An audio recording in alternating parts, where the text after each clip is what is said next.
Hey, Jeff Big Daddy Wayne here with my YouTube channel, Big Daddy Knows, and today I am talking about Parasite, the film that won the Academy Award. Now, originally, I'm a guy that loves film. If you really look at some of my videos, I love motion pictures. Cinema, as they say in Los Angeles. However, I wasn't going to see Parasite. I heard good things about it. I really didn't pay attention because this might sound bad, but when I hear something coming from Asia about a parasite, I thought it was some science fiction thing like Godzilla or Mothra or some new, something like that. But a friend of mine said, no, you should see this film. It's a very good film. And then it won the Academy Award. And I said, well, I'm going to have to watch Parasite.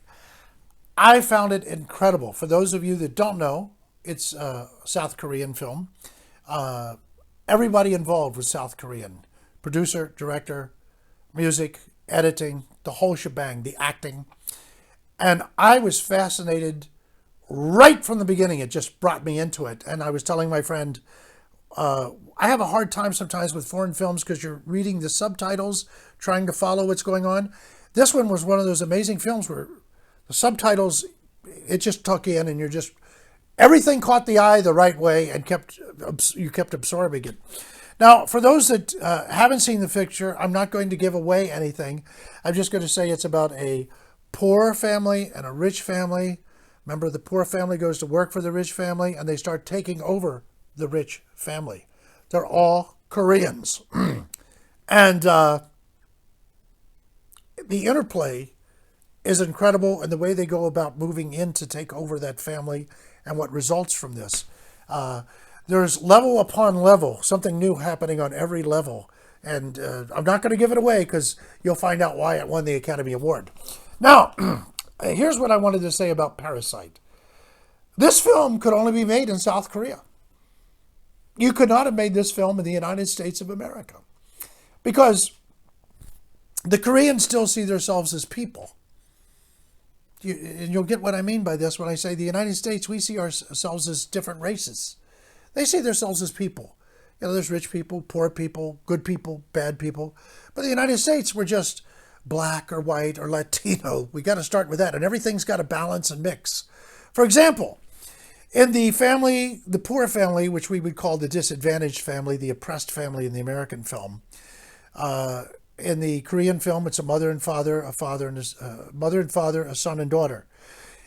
In the Korean film, the family works as a unit.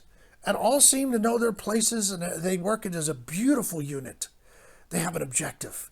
Now, if this was the American family, it would be different. The woman would have to, of course, be in charge to show us that women are indeed powerful and strong. The male husband would have to be subservient, of course, following her wishes. And the teen son and daughter would have to be smarter than the parents, because that's all teens. All children are smarter than their parents, of course. So that whole play would be in operation. Also, they would have to be white.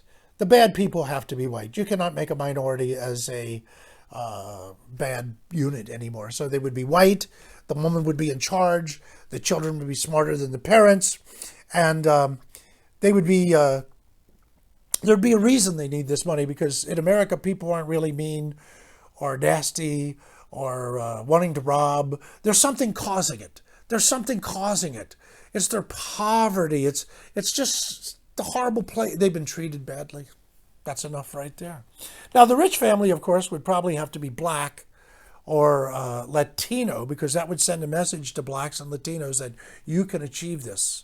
We are there. And of course they are. But in America, that's what we're all about now, showing you're represented. Of course, in the Korean film, the husband is the traditional male. That can't happen anymore. The wife would have to be, of course, smarter, and he would have to be dumber, and their kids would have to be smarter. And in the film, as the poorer family takes over the richer family, I will give away a little bit. There's a basement-like unit, a underground place. And, of course, in America, this would have to be explained. You see, in South Korea, they're always on the verge of a war with North Korea. They're right there. It could happen at any time. So a lot of the more wealthy people have these incredible bunkers built. That's what it actually is, a bunker. Now, in the United States, we actually, from the Cold War era, had rich people that built bunkers. They have underground, they're now ridiculed and made fun of. Were they stupid? Look at them, they had these silly, look out. Of course, we were on the verge of an atomic war at that time, but now we can look back and laugh at it. And of course, the people laughing are the very ones that would have been building the bunkers. So we would have to explain to the American audience that these were eccentric rich people. Or they bought the house from eccentric rich people. It is explained in the Korean film why there's a bunker, but you'll have to watch the film to get that. I'm just telling you in the American politically correct version, which everybody would love, particularly white people who feel guilty. This would be an incredible scene of them down in this former bomb shelter.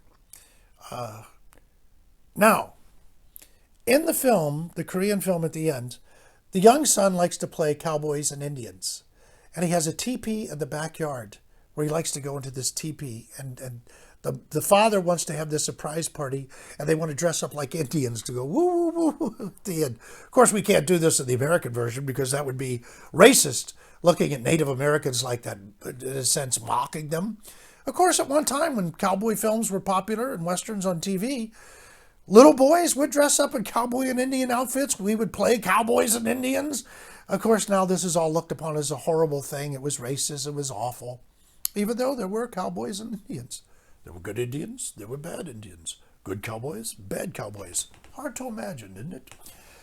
So in the American version, we could not have Native Americans depicted like this.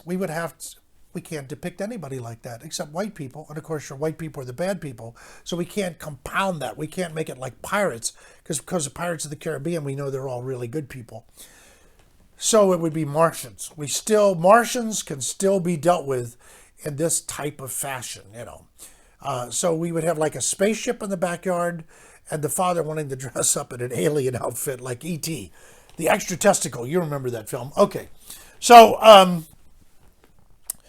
I'm just telling you, Big Daddy, if you're a fan of mine, you watch Parasite and you'll become a fan and you'll realize how America has drifted into some kind of lunacy while a nation like South Korea has it together, remembering that people are just people, the good, the bad.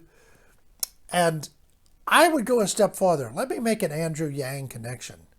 Maybe if they would have given that family the $1,000 a month dividend, that family wouldn't have had to do that in the Parasite version or in the American version, which I haven't named yet. I'm still thinking of a name for the American because you can't say Parasite because that's demeaning. That's inflicting hurt on some group, you know. We think of a politically, a healthy tick. That might be the name of it. A healthy tick, you know, sucking the blood out, but healthy, in a healthy way. So anyway, there it is. You watch Parasite. Let Big Daddy know. Tell Andrew Yang about this and that Yang gang. And I'll see you on the next video.